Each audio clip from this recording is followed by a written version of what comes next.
Are mutations. Most people don't believe mutants exist other than those they see on the big screen generated from the minds of Hollywood's finest. But they are wrong. Mutants are among us. In fact, I would argue that the world has more mutants than non mutants in the population. A person can be ordinary and unassuming one day, just normal. Then the next, their mutation has made them fodder for the front page news. Mutants are everywhere, all over the world, and sometimes the change can take years to manifest itself, as in the case with my father, Jim Morrison. All his life, my dad was normal, and I use that term loosely because after careful observation, I'm not confident in what constitutes as normal, but for the purposes of this story, I'll go with it. So, all his life, my dad was normal. Then gradually, he developed the ability to disappear. I'm not certain disappear is as accurate a term as invisible. So maybe that's closer to a truer description. Over time, my dad developed the ability to become invisible. But first, some backstory. My dad was not an educated man, at least not in terms of a formal education, but he was well read and self taught, so he knew a little about a lot of things. My dad was also a hard worker, which served him well, and he was able to move up in the ranks to earn a semi managerial position in a large company. He took pride in this accomplishment. Even when it became clear that he would never get past the rung of semi managerial on the ladder of success, he was okay with the status quo and didn't want to make a fuss. He considered himself lucky to have made it so far. Many of his friends from the old neighborhood had either turned to crime or were stuck wasting away in labor-intensive jobs, with doors to companies such as where my father worked closed tightly to them due to either a lack of institutional or self-learned education, resources, or simply the pigment of their skin. Dad was grateful for the opportunity given to him and made the most of it. We lived in a nice neighborhood, even if some of our neighbors refused to be neighborly. Looking back, I can remember my father issuing a hearty, "Hello, David," or "How's it going, George?" and our neighbors looking around to locate the source of the greeting, then turning away without responding to my father's salutation or his upraised hand, waving like the American flag in a brisk breeze. It always seemed clear to me our neighbors spotted my father and had heard his greeting, but selected to discount it and him. I'd look at my dad in inquiry, but he'd only shrug, saying, "He didn't see me." My dad uttered those words a lot. At the bank, my father would be waiting in line for assistance, but the teller would greet the customer standing behind him. "Welcome, Mr. Johnson. How can I help you today?" I'd look at my father, and he'd smile at me. She didn't see me. It happened in line at the deli counter. The last customer would step away with package in hand, and my father would begin to move up, opening his mouth in greeting, but the clerk would address the woman behind him. "Good day, Mrs. Ferguson. Picking up the usual?" I look at my father, and he'd touch a calming hand to my shoulder, as if he stepped aside for Miss Ferguson. It's okay. He didn't see me. The location didn't matter. Waiting for a table in a restaurant, in a line to pay his bills, or at the grocery store, the corner store, the gas station, various reasons, in a plethora of circumstances, people didn't see my father. I thought his humble, "he or she didn't see me," was just an excuse he presented for the rudeness, prejudices, and injustice he could not otherwise explain to my youthful understanding. But I knew those words were true the day he came home early from work. He carried a box filled with items he'd accumulated over the course of 19 years. The items included little knickknacks that sat upon his desk, a family photo, a paperweight with the company's crest, a monogrammed pen set, a Rolodex, just little things.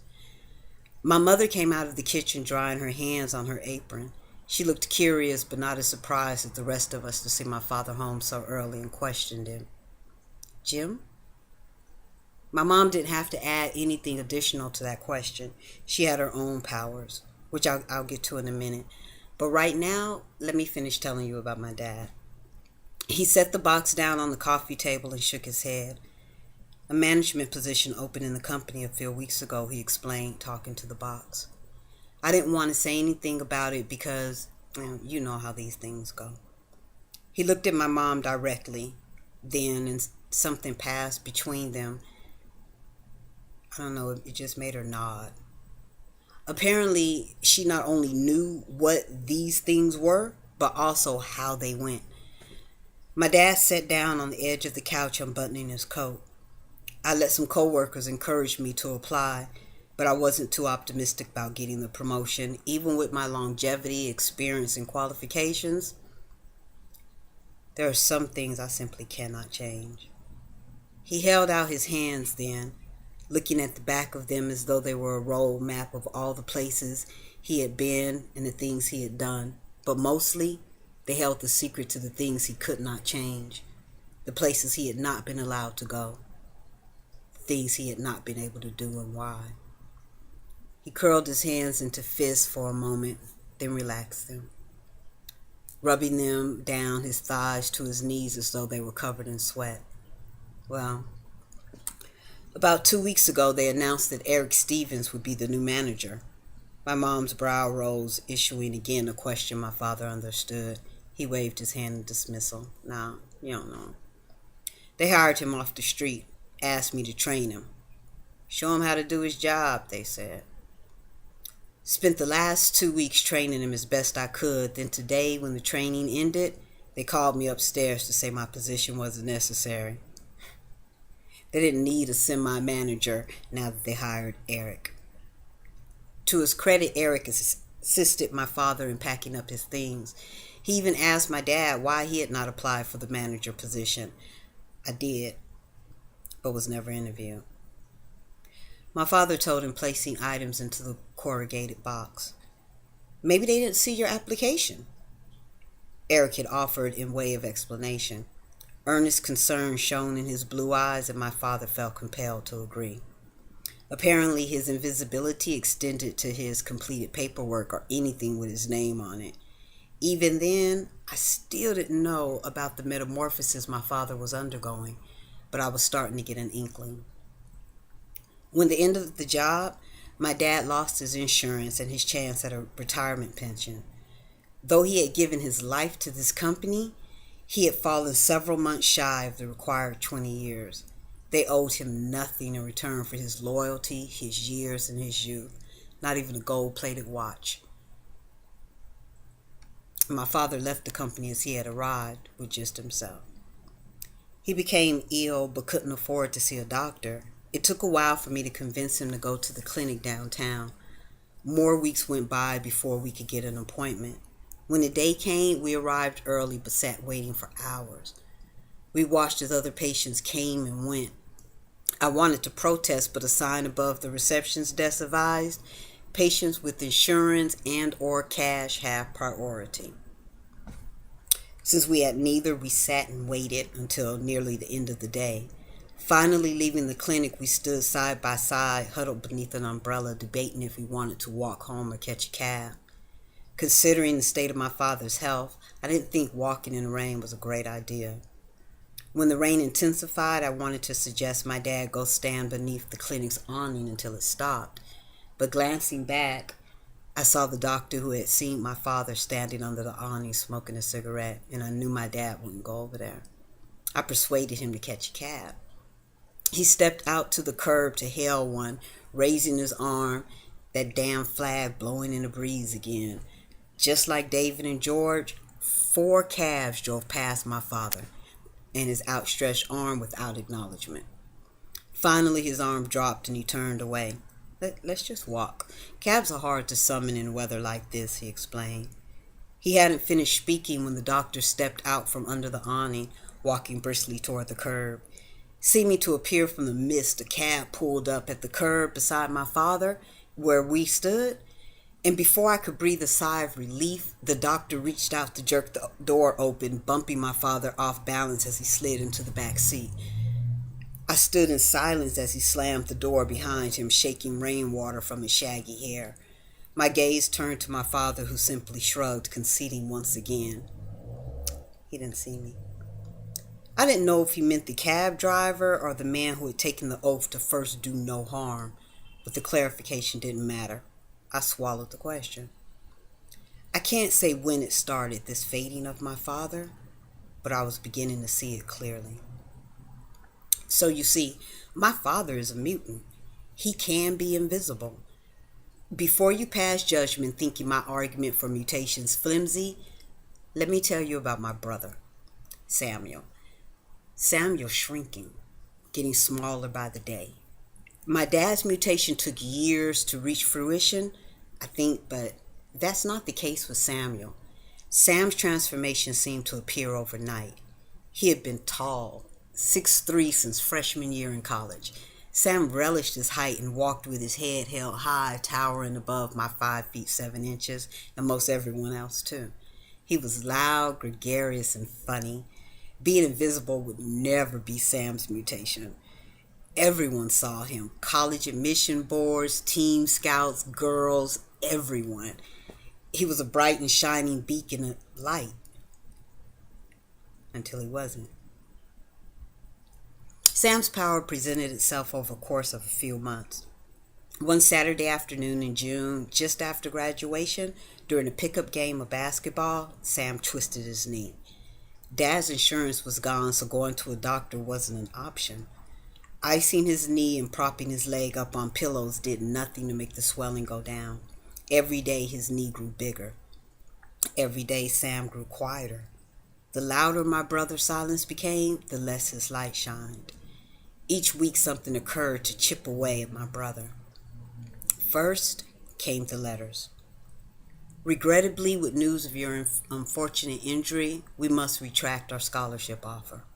However, we are happy to place you on the wait list. Sam read the first of the letters trying to maintain his smile, but the wattage wasn't nearly as bright as it had been. With each subsequent letter he received, his booming voice no longer rang out. Next came the phone calls from various scouts who couldn't wait to work with Sam. As you are aware, this is a very competitive industry. If you can't compete, ... Again, Sam turned on the smile. I saw diffused light where once the sun shone. He disconnected the call and relayed the discussion, but I could barely hear him speak. Last came the text. Sam, you're a great guy, but maybe we should take a break for a while. In a room that once needed only my brother's smile, flashlights were required. With each dimming, my larger-than-life brother grew smaller. Sometimes I only knew he was speaking because I saw his lips, but that was hardly any sound. Like my dad, Sam had to wait until we could get an appointment at the clinic. By the time one opened up, the summer was nearly gone, and so was my brother's light. I had watched it dim over the course of the months extending from June to August. Sam was all but mute, leaving us to stumble around in the stillness. I could not determine what was happening. I could only see that Samuel was shrinking, losing the circumference of himself by degrees, and there was nothing I could do to stop this diminishing. When the doctor told him the damage to his knee was permanent, reprimanding, "You should have come in sooner, there's nothing we could do now," Sam lost several more inches before my eyes. We left the clinic with Sam leaning on me, and for the first time in several years, I was taller than my brother. The colleges that could not wait to have him as a student waitlisted him. The team scouts turned to other players, as did the gaggle of girls who once fought for Sam's attention. He took each departure like a blow to the chest, curling in upon himself for protection. With each departure, his light, that glowing sun, became a dying star, and with it, he lost another inch. Another piece of himself was cast off, set adrift, and Samuel shrunk, sinking into a silent disquiet. My brother, who stood head and shoulders above others, resized. In a crowd, people looked over his head, which is customarily bowed. He used to be so quick, I would be breathless trying to match his pace. He walked on his toes with the lift and a bounce to his step, in a hurry to get to where life was taking him. As he shrank, his gait slowed. I found myself dragging my feet in an effort not to leave him behind. I wasn't certain if it was the loss of inches that affected his speed, Or was it the fading of the light that slowed him down, as though he were carrying a heavy weight? I look at him sometimes and want to grab a measuring tape, but I know he'd never allow me to take his height, so I don't suggest it. Every day I watch him getting smaller and slower, quieter, but there's nothing I can do. His mutation is upon him. We are all mutants. My brother must find his own way to adjust to his metaphysical change. And I think the school of mutants is only a Hollywood idea. I do. It doesn't actually exist. If it did, I'd tell Sam to apply for a scholarship. No way they'd waitlist him. If there was a real school, the scouts would never turn their backs on him. He's a prime candidate.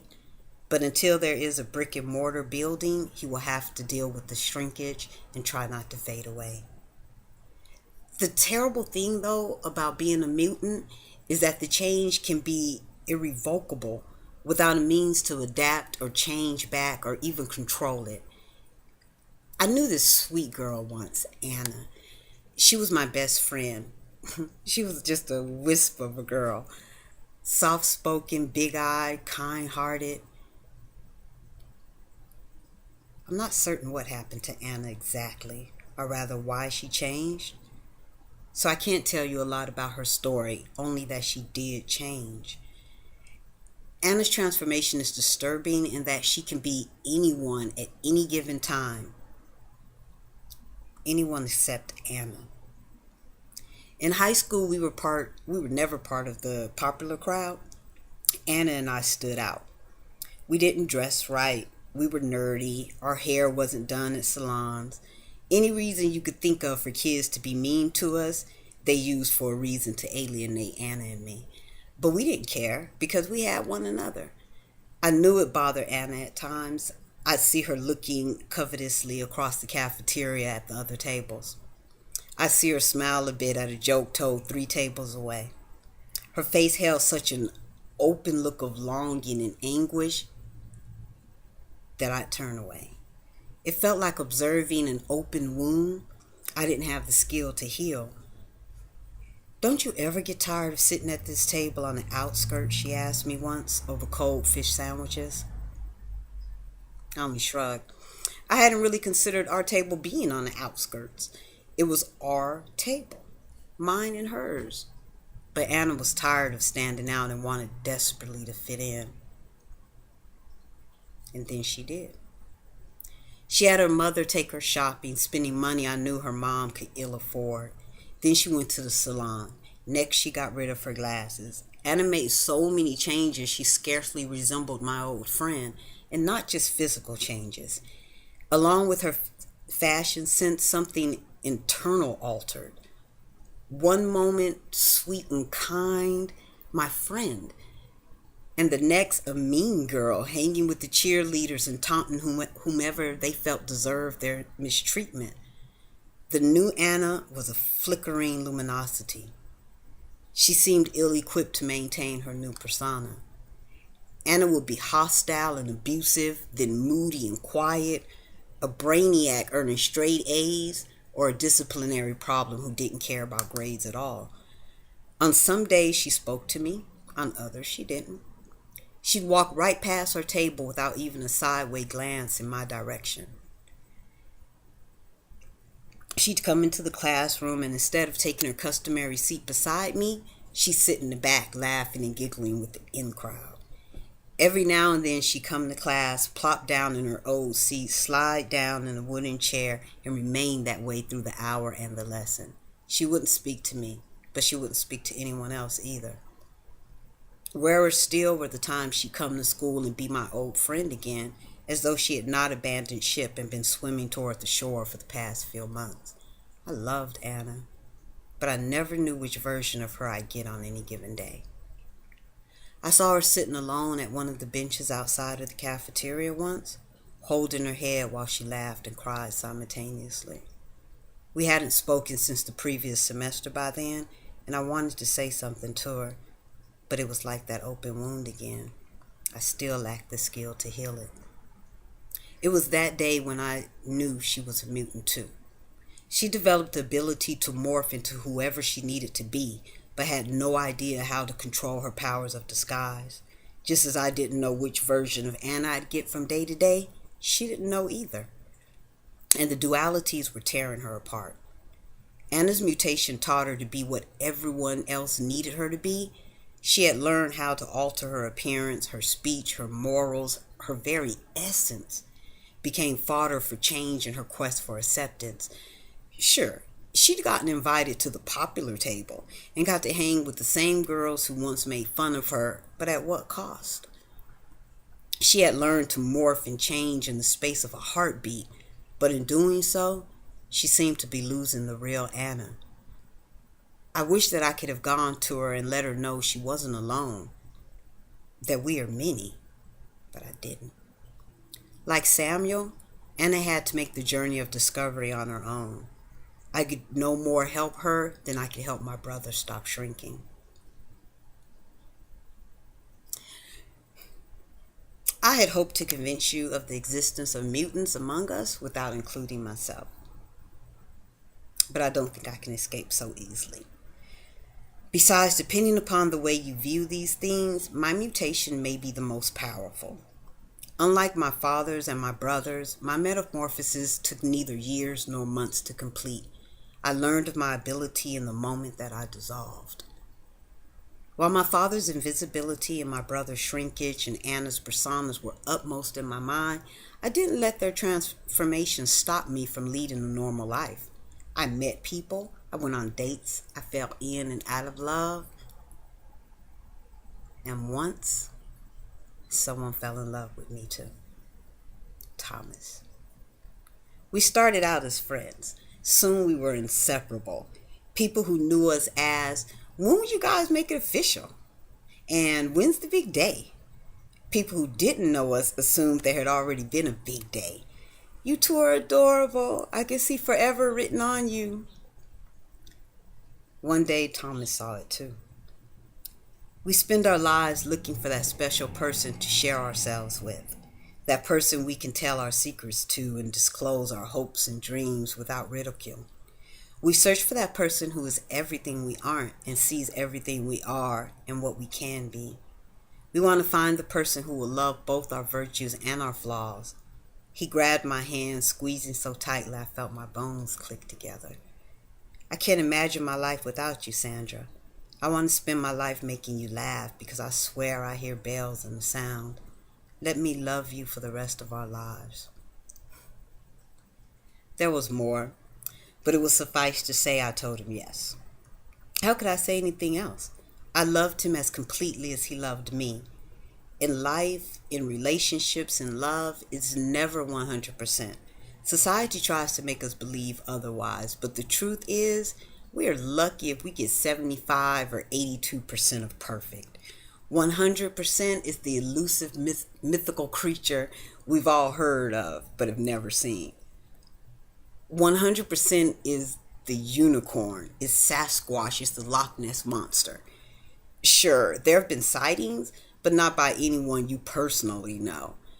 With Thomas, man, I knew 100% not only existed, but I held it in my hands. He was everything you'd imagine 100% to be. He was my confidant, my sounding board, my protector, my hero, my everything. He was the gooey center in the middle of the Tootsie Roll Pop, that thing you worked so hard to get at, then just savor. We planned our wedding. We selected music and flowers and the setting. We invited family and friends. We laughed and loved and fell even harder for one another. Then 2 weeks before the big day, Thomas said, "I'm sorry, but I can't do this. This is nothing against you, Sandra. It really isn't. But I think there's someone else. I can't marry you feeling what I feel for another." Then he calmly walked away, just as my mutation presented itself. I felt moisture on my cheeks and raised a hand to wipe it away. The more I attempted to wipe the moisture away, the faster it fell. Then something happened. My hands were gone. There was nothing except more water covering me, obliterating me until I was drowning in a deluge of myself. My bones were disappearing. I was not crying so much as I was becoming the tears themselves. My entire body, my whole being, every atom inside of my body liquefied. I needed to pull myself together, but I kept thinking my 100% was not 100% at all. My unicorn was fake. It was just a horse with a horn strapped to its head. He loved someone else. Those words were on an endless loop that I couldn't stop.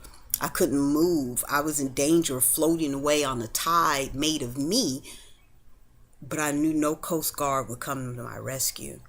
I had not originated from a lake, a stream, or any larger body of water. No SAR team would be able to find me, so I did the only thing I could do.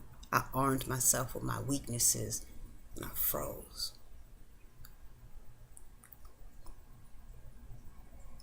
It's hard for me to explain what that means, but I'll try. My hurts were well deep. They dug down into all the matter that made me up, every blood cell, every atom, every molecule, every hair fiber, every tooth, sinew, muscle, bone, tissue, and membrane dissolved and gave way to water. So I froze it. In liquid form, I was at my weakest, my most vulnerable state. So I made myself hard, tough, strong. I armed myself with my weakness. I put ice water in my veins, then I made my way home. Now, to finish my mutation story, I have to tell you about my mom. Remember earlier I said that I would? My mom, Gina, may be the only one of us who was born with her mutation. I'm not sure about that, but it's my guess. You see, my mom reads minds. Just like she knew something was amiss with my father the day he was fired, as soon as I walked into the house, she called out to me, "Sandra." I needed all my concentration to remain frozen and solid, so I didn't respond, just kept going until I reached my bedroom. I sat on the side of my bed, not certain of what to do, of how to get out of the ice fortress I'd created, and was beginning to panic a bit when my mom walked into the room. She stopped in the doorway and cocked her head to the side and thought, then just said, "I'm so sorry, baby," as she crossed the floor to sit beside me. Her arms embraced me, and I learned of an additional ability. I shattered. My frozen facade exploded, and I went limp in her arms. If there are 1,000,000 molecules in the human body, each one of mine screamed to separate and become its own entity. Each piece would glow in the fading light of the sun coming through the window for a fraction of a second, then poof, gone, and with it, me. I tightened my arms around her in an effort to hold on. I felt myself dissolving again, becoming liquid, and I wished in that moment that I could be invisible like my dad, or shrink and fade away like Sam. I even wanted Anna's mutation. I wanted to be anyone other than myself in that moment. But I could only be me. And with my mom's love wrapped around me and holding me tight, I broke apart. I was in pieces, true. I had fissures and fractures. I was still solid, but it was only her arms that kept me together. I realized my own awful mutation in both its beauty and strength and its ugly weakness. I know contradictions are plenty, but what in life isn't? Broken but whole, whole but broken, weak but strong, strong but weak, beautiful yet breathtakingly ugly. Contradictions like mutations are all around us. Just like with Anna and Samuel, I have to learn how to control my mutations. I don't know how to pull myself together and become whole again without turning all my soft spots to ice. I don't know how to control my mutation without arming myself. For a moment, I think I have it, and I let go of my chest to extend my arm. But as soon as the pressure is gone from my sternum, pain explodes, and I with it. I dissolve, then arm myself, and I freeze. To break free from my armor, I must shatter.